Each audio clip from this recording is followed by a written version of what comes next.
इस समय मेरे समक्ष कौन खड़ा है, भगवान विष्णु या मेरे पति? वो विष्णु जिसने पति के रूप में अपनी अर्धांगिनी को पीड़ा पहुंचाई।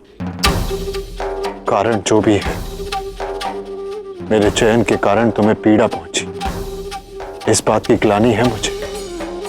परंतु देवी लक्ष्मी, मैं कर्म फल से स्वयं को और तुम्हें मुक्त नहीं कर सकता। किंतु एक बात स्पष्ट है कि जलंधर के साथ इस युद्ध में संसार के संचालक को अपनी श्री की समर्थन की आवश्यकता है।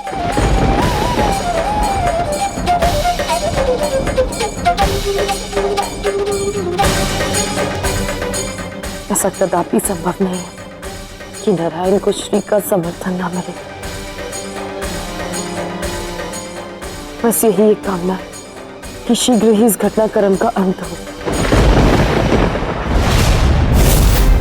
मैं शिवांग शिशु को वरदान प्रदान करता हूँ, महादेव के अतिरिक्त कोई भी व्यक्ति और शक्ति तुम्हें समाप्त नहीं कर पाएगी, क्योंकि मैं तुम्हें ये वरदान प्रदान करता हूँ। स्वयं महादेव भी अपने त्रिशूल से तुम्हें समाप्त नहीं कर पाएंगे।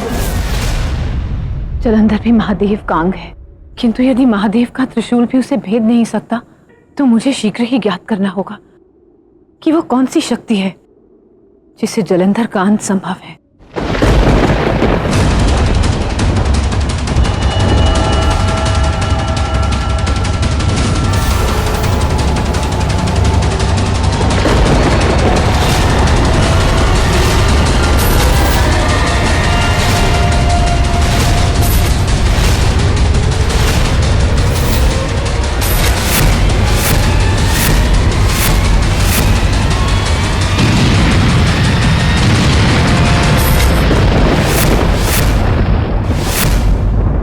असंभव।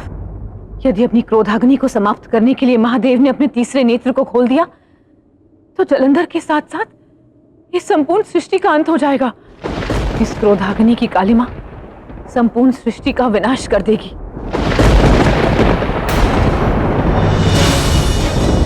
देव, अभी अभी जो मैंने अपनी साधना में देखा वो होना नहीं चाहिए। सृष्टि का विनाश, ये कैसे सत्य हो सकता है देव? गौरी, यदि तुमने अपनी परिकल्पना में सृष्टि का विनाश देखा है तो यही सत्य होगा।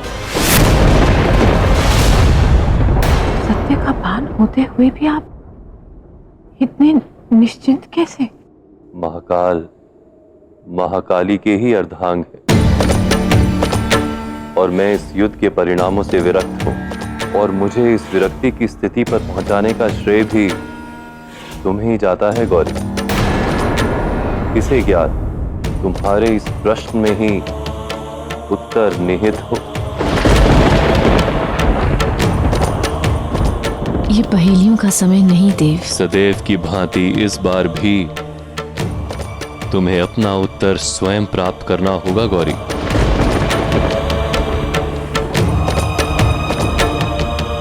आज से पूर्व मैंने कई युद्ध देखे हैं देव, किंतु ऐसी विचित्र अनुभूति मुझे आज से पूर्व पहले कभी नहीं हुई। ऐसा प्रतीत होता है आज की रात्रि अत्यंत अंधकारमय होगी।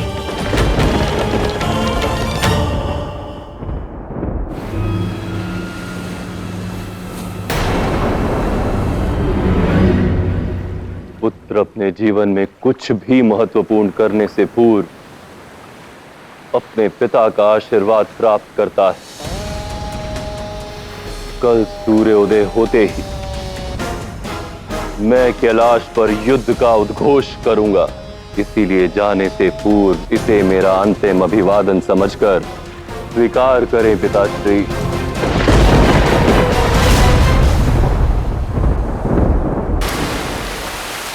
जलंधर, माता पिता के लिए उनकी संतान ही इस संसार की सबसे अमूल्य वस्तु होती है। महादेव से युद्ध करने का विचार त्याग दो पुत्र। आपको मुझे पुत्र कहना और स्वयं को मेरा पिता कहलाने का कोई अधिकार नहीं समुद्रदेव। आपने अपने स्वार्थ के लिए मेरे जन्म के पश्चात आपने आजीवन मेरे अस्तित्व का सत्य मुझसे छिपाए रखा, जिसे मैंने स्वयं समझा। जब आपके नेत्रों में पहली बार मैंने अश्रु देखे तो उस भाव को मैं उसके चरम पर अनुभव करना चाहता था, किंतु उस शिखर तक पहुंचने का मार्ग भी मैंने स्वयं पूर्ण किया। जब आपने पिता होने का कोई कर्तव्य आज तक निभाया ही नहीं, तो आपको अपने आदेश में मुझे बांधने का कोई अधिकार ही नहीं है समुद्रदेव। जलंधर, बस इस युद्ध में मेरी विजय हो या पराजय, अब मैं आपसे केवल ये कहना चाहता हूं, ये हमारी अंतिम भेंट है।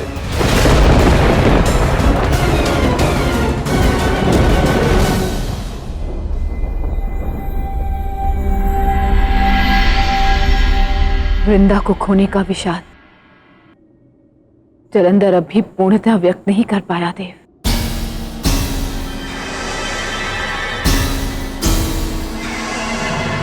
कौन जाने कल युद्ध में ये विषाद किस प्रकार प्रकट हो। जलंधर के भीतर प्रत्येक भावना का मूल क्रोध ही है, वो क्रोध जो उसके जन्म का कारण भी है। हाँ, ये सत्य है कि जलंधर ने वृंदा को खोने का विषाद अभी तक अभिव्यक्त नहीं किया। यदि ऐसा अवसर आया तो उसकी अभिव्यक्ति का मार्ग निश्चित ही ये क्रोध होगा जो उसे उसके अंत तक ले जाएगा।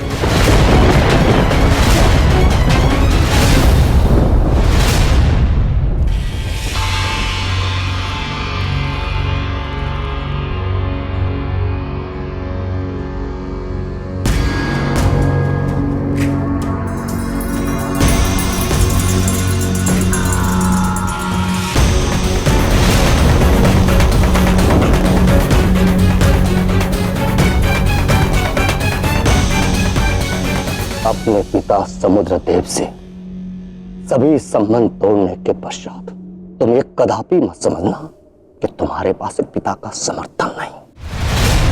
इस युद्ध में मैं तुम्हें एक पिता बनकर मार्गदर्शन करूंगा और अंत तक इस युद्ध में तुम्हारे साथ लड़ूंगा।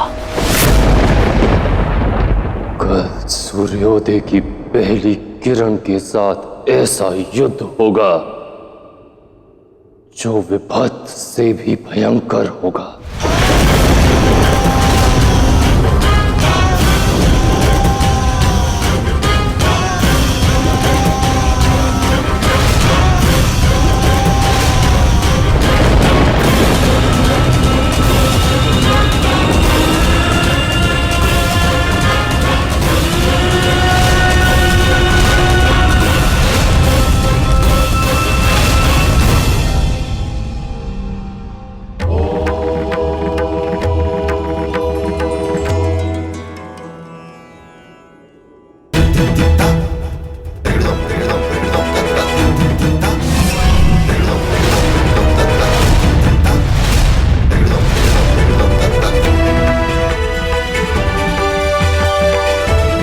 आशीर्वाद दे माँ कि आज हम जलंधर की नकारात्मकता और अंधकार को इस संसार से मुक्त कराने में सक्षम हो। विजयी भव पुत्रों।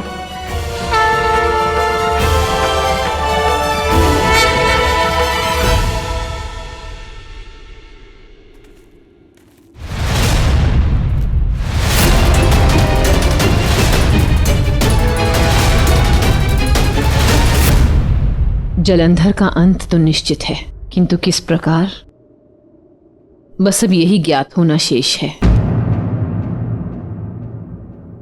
किंतु एक सत्य है जिसको लेकर मैं पूर्णतः आश्वस्त हूं कि इस युद्ध की गति चाहे जो भी हो, शिव और शक्ति एक हैं और एक रहेंगे। हाँ गौरी, किसी भी युद्ध में विजयी होने के लिए केवल यही सत्य तो महत्वपूर्ण है। गिरिजा में ऊर्जा शिव से है, गौरी से शिव में शक्ति है। ये दो नहीं है एक है, अनुभूति सम अभिव्यक्ति है।